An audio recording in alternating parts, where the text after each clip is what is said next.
महिमा कहीं न जा, जो कछु कहूँ तुम्हारी कृपा।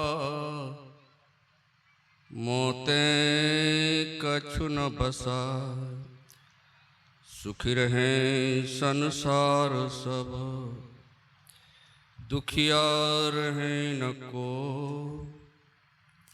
यही हमारे प्रार्थना। गुरुपुरी भगवन हो, गुरुपुरी भगवन हो, गुरुपुरी भगवन हो। एक बार हम लोग श्रद्धा विश्वास के साथ बुलंद आवाज में जोरदार शब्दों में गुरु महाराज की जय जयकार करके मन मस्तिष्क को ताजा कर लें, अंतःकरण को पवित्र कर लें। बोलिए प्रेम से श्री सद्गुरु महाराज की जय। परम पावन अपने स्वनिवास में आचार्य महर्षि योगानंद प्रभु जी महाराज के पाद पद्मों में कोटि कोटि नमन।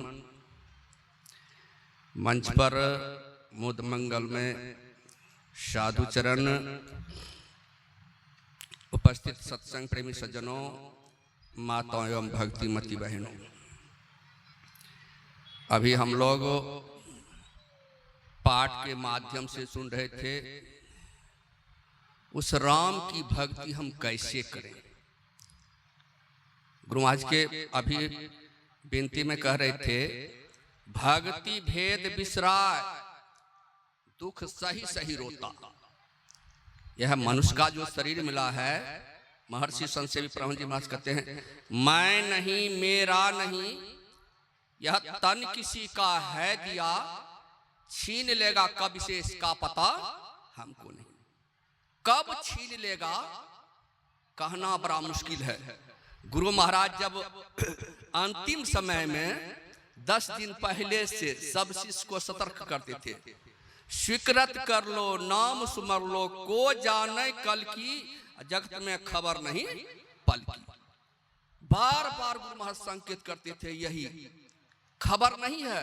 झूठ कपट करी माया जोरिन, बात करे छल की, पाप की पोट धरे सिर ऊपर, किस विधि होए हल्की, जगत में खबर नहीं पल की।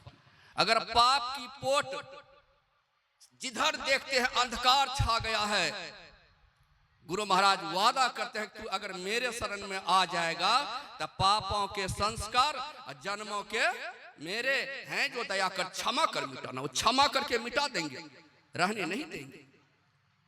लेकिन राम क्या कहता है, आज देखिए मानव के जीवन से हंसी चला गया है, खुशी चला गया है। किसी के अंदर में हंसी खुशी नहीं है। कारण क्या है? आज सब कुछ देने के लिए तैयार है, लेकिन समय कहता है हमारे पास समय नहीं है। जब तक समय नहीं देंगे, जब तक समय जो है निकाल करके आए तब न, जब तक रहेगी जिंदगी फुर्सत न होगी काम से फुर्सत होने वाला नहीं है। काम किसको नहीं बदनाम किया है, इसलिए सब कामनाओं को हमारे पास आए हैं, सबके पास कामना है। निष्काम भक्ति अगर हम करना प्रारंभ कर दें, अगर यहीं पर कोई महात्मा अगर चमत्कार दिखा दे, सब उसके पीछे पड़ जाइएगा। लेकिन गुरु महाराज कहते थे चमत्कार को भी नमस्कार नहीं कहते हैं।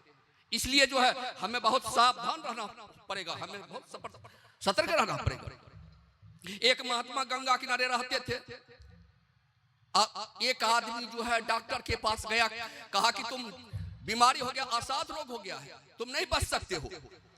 अब एक दिन गया, 2 दिन गया, वो गंगा डॉक्टर कहा कि मेरा बात मानो, गंगा किनारे घूमो, गंगा का हवा खाओ, गंगा जल पियो, गंगा में स्नान करो, तुम कुछ दिन अधिक दिन तक जीवित रहोगे। एक दिन गया, 2 दिन गया, तीसरा दिन महात्मा जी देखे कि यह जो है दुखी है, परेशान है। महात्मा जी कहते बेटा सुनो सुनो, अरे क्या हो गया है, तुम बड़े परेशान हो, दुखी हो। हाँ बाबा, डॉक्टर कह दिया है नहीं बचोगे, इसीलिए कहा है सुबह सुबह घूमने के लिए, नहाने के लिए, गंगा जल पीने के लिए। यो कौन कह दिया? डॉक्टर कह दिया। बस बुला लिए, अब बुला करके तखनी उसका बीमारी जो है मौज में आकर के ठीक कर दिया। अब महात्मा जो की क्या पता कि संसार के आदमी ऐसा होता है। बस जो है लेकिन लगा दी, एगो जो है माथा के बाल, एगो दाढ़ी के बाल खींच करके दे दिए, कहा बेटा जाओ ताबीज बना करके पहन लेना, तुम्हारा बीमारी ठीक हो जाएगा। अब ये बात जब घर गया तो काने कान हल्ला हो गया गांव में। अब जब हल्ला हो गया, भाई कैसे हुआ? तो इतना बड़ा चमत्कारी महात्मा है गंगा किनारे में, जिसको देता है ना उसका बीमारी ठीक हो जाता। अब किसको पास बीमारी नहीं, बोलिए तो। अब हजारों के संख्या में महात्मा जी के पास पहुंच गया। देखा महात्मा जी खासे हड़िए आ रहा है। अब महात्मा जी सोचे कभी नहीं आता था इतना इतना आदमी, कैसे आ रहा है, क्या हो गया? जब आया कहा कहाँ जा रहे हैं? कहा कि आप ही के पास है बाबा। मेरे पास किस लिए? बाबा अब आपको जान गए, आप छोड़ेंगे क्या? जान गया। अब बाबा आपका जो उसको जो बीमारी था ना, आप एगो माथा का बाल दिए, एगो दाढ़ी का बाल दिए, उसका बीमारी खत्म हो गया, ठीक हो गया। बाबा है हमको भी एगो दे दीजिए। अब हजारों के संख्या में अब बाबा सोचे कि नहीं नहीं लेने से कुछ नहीं होगा। बाबा को क्या पता कि संसारिक आदमी ऐसा होता है। बस बाबा नहीं देना चाह रहे थे। कहा नहीं बाबा आप नहीं छोड़ेंगे, आप नहीं छोड़ेंगे आपको। बस बाबा को दाढ़ी बाल जिसको जितना पकड़ाया सब मिल करके नोच करके बाबे को तुरंत समाप्त कर दिया। ये जो है संसार है, इसलिए संसार में जो है कच्ची कली एक तोड़ के मलिया। जो भक्ति करते हैं उसके पास शक्ति ऑटोमेटिक होता है। भक्ति करके देखिए, एक दिन भगवान आप बन जाएंगे, भगवान को प्राप्त कर लेंगे। समयानुसार यही मैंने कहा। बोलिए प्रेम से श्री सद्गुरु। श्री सद्गुरु महा